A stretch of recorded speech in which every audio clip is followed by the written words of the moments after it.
దేవునికి స్తోత్రం కలుగునుగాక.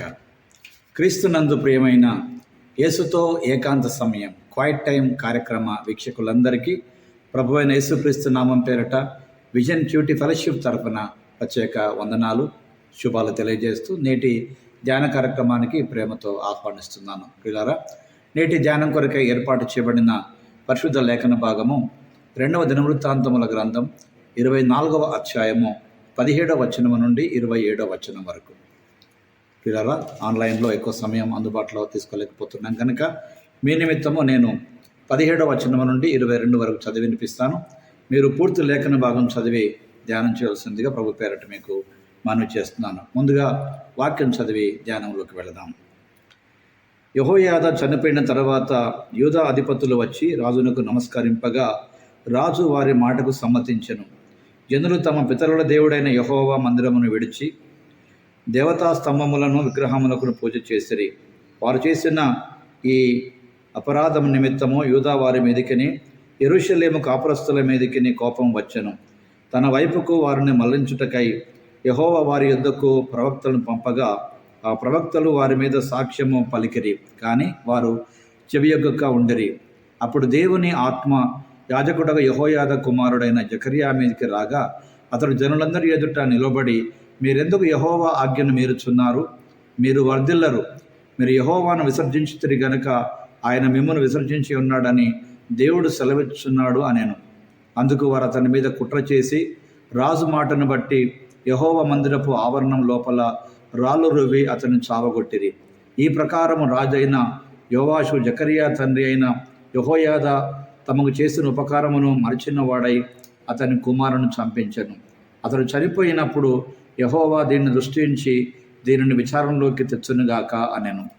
చదవబడిన లేఖన భాగమును దేవుడు నేటి మన ధ్యాన సమయం కొరకు దీవించి ఆస్వాదించునుగాక. ప్రియులారా, నేటి ధ్యాన సమయంలో ఈ పూర్తిగా లేఖన భాగం చదివిన తర్వాత దీని కొరకు ఏర్పాటు చేసినటువంటి ప్రధాన అంశము యెహోవాషు మతభ్రష్టత్వం. జోవాష్ అపోస్టసీ అనేటువంటి ఈ అంశమును ఆధారం చేసుకొని నేటి పాఠ్యభాగ సారాంశాన్ని మనం జాగ్రత్తగా గమనించినట్లయితే, యెహోయాదా చనిపోయిన తర్వాత రాజైనటువంటి యోవాషు విగ్రహాలను ఆరాధించడం వైపు తిరిగి అతలియా పూర్వపు సలహాదారులతో సహవాసం చేయడం ప్రారంభించాడు. ప్రతిస్పందనగా దేవుడు యెహోయాదా కుమారుడైనటువంటి జకర్యాను హెచ్చరించడానికి అతని ఎదుగు పంపించాడు. కానీ యోవాషు పశ్చాత్తాపడడానికి నిరాకరించి ప్రవక్త అయినటువంటి జకర్యాను చంపించాడు. ఫలితంగా దేవుణ్ణి విడిచిపెట్టినటువంటి యోవాషు యూదా ప్రజలు కూడా దేవుని చేత విడిచిపెట్టబడ్డారు. యూదా ఒక చిన్న సిరియా చేతిలో పూర్తిగా ఓడిపోయింది. దాని నాయకులు చంపబడ్డారు, వాటి నగరాలు దోచుకొనబడ్డాయి. యుద్ధములో గాయపడిన యోవాషును తర్వాత అతని సొంత సేవకులు హత్య చేశారు.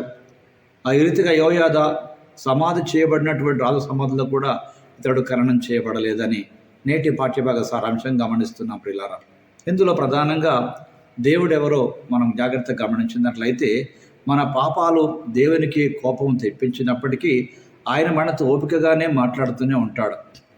మన పాపాల గురించి మనల్ని ఒప్పించేటువంటి స్వరము మనం నిజంగా వింటున్నామా అనేదే చాలా ప్రధానమైన విషయం. ప్రియులారా, అనేక సార్లు మన సొంత ఆలోచనలు దేవుని స్వరం వినబడకుండా అడ్డుకునే ప్రయత్నం చేస్తూ ఉంటాయి. కాబట్టి ఆ దైవిక స్వరాన్ని వింటున్నామా లేదా అనేటువంటిది చాలా ప్రాముఖ్యమైన విషయం. ప్రియులారా, కాబట్టి ఆ స్వరాన్ని విస్మరించడం లేదా త్రోసిపుచ్చడం అంటే తిరిగి పశ్చాత్తాపడడానికి ఆయన వైపు తిరిగి నడిపించాలనేటువంటి ఉద్దేశాన్ని హృదయపూర్వకంగా మనం తిరస్కరించడం వంటి కార్యక్రమమే.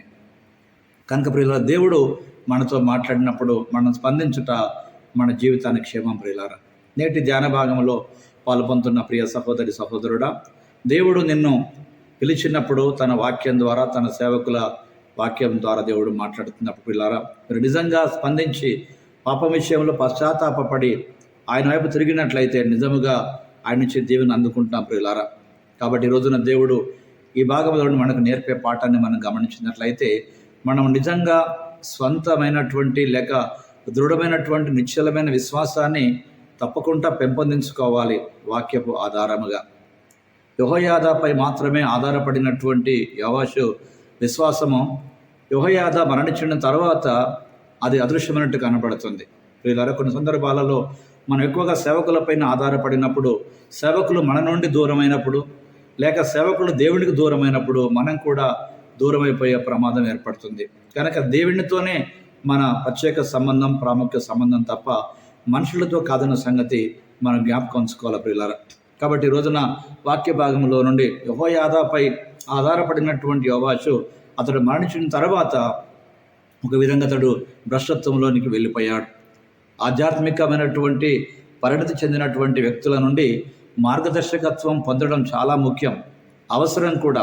అయినప్పటికీ మన స్వంత వ్యక్తిగత విశ్వాసాన్ని పెంపొందించుకోవడమే కీలకం, అది వాక్యపు వెలుగులో. కనుక నేటి ధ్యాన భాగంలో పాల్పొందుతున్న ప్రియ సహోదరి సహోదరుడా, వినయపూర్వకమైనటువంటి ప్రార్థన లేకుండా మనం ఎప్పుడైనా పడిపోయే అవకాశం ఉందని ఈ వాక్యం ద్వారా హెచ్చరిక చేయబడుతున్నాం.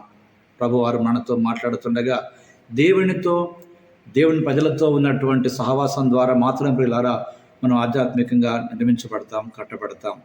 దేవుని ప్రజల యొక్క సహవాసానికి దూరమైతే ప్రియులారా మనం ఆటోమేటిక్గా పాపానికి దగ్గరై లోకంలో నిజమైనటువంటి భ్రష్టత్వంలో పడిపోయే ప్రమాదం ఉంది.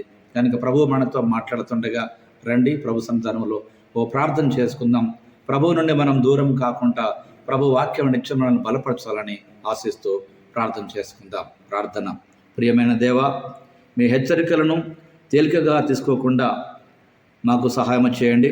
బదులుగా మేము వాటిని విని హృదయపూర్వకంగా నీ వాక్య ప్రకారం వాటిని గైకోవడానికి, సరైన విధంగా నీ మాటలు స్వీకరించి స్పందించడానికి మీ కృప మాకు సహాయం దయచేయమని క్రీస్తు ప్రభు పేరట ప్రార్థిస్తున్నాం పరమ తండ్రి. Amen, amen. ప్రియులారా, ప్రభువారు నిత్యము తన వాక్యం ద్వారా మనతో మాట్లాడుతూ మన ఆధ్యాత్మిక జీవితాన్ని బలపరుస్తూ ఉండగా ప్రియులారా, నిరాశ చెందకుండా వాక్యానికి లోబడి పాపం విషయంలో పశ్చాత్తాపడి ప్రభు వైపు తిరుగుట నిజమైనటువంటి ఆశీర్వాదం. లేదంటే ప్రియులారా, యోవాషు వలె మనం కూడా మత భ్రష్టత్వంలోనికి పోయే ప్రమాదం ఉందని ఈరోజు వాక్యం చేత హెచ్చరిక చేయబడుతున్నాం. ప్రియులారా, మన ఆధ్యాత్మిక జీవితం కొరకు దేవుని సేవకులపై ఆధారపడడం మాత్రమే దైవికం కాదు, దేవుని వాక్యం పైన మాత్రం ఆధారపడాలి. దేవుని సేవకులు మనల్ని ప్రోత్సహించుట మనకెంతో ఆశీర్వాదం ప్రియులారా. కానీ వారి జీవితం పైన ఆధారపడితే వారు ప్రభువుకు దూరమైనప్పుడు, లేక వారు మరణించినప్పుడు మన ఆత్మీయ పరిస్థితి ఏమిటి? నేటి ధ్యాన భాగంలో పాల్పొందుతున్న ప్రియ సహోదరి సహోదరుడా, దేవుని సహవాసాన్ని అనగా దేవుని పిల్లల సహవాసాన్ని విడిచిపెట్టుట ఒక విధంగా మనం దేవునికి దూరమయ్యేటువంటి ప్రమాదానికి దారితీస్తుంది. కనుక దేవుడే తన మహాకృపను మనకు అనుగ్రహించి మనం ఆయనకు దూరం కాకుండా వాక్యపు వెలుగులో కట్టబడే కృప దేవుడు నీకు నాకు అనుగ్రహించునుగాక. Thank you. God bless you all.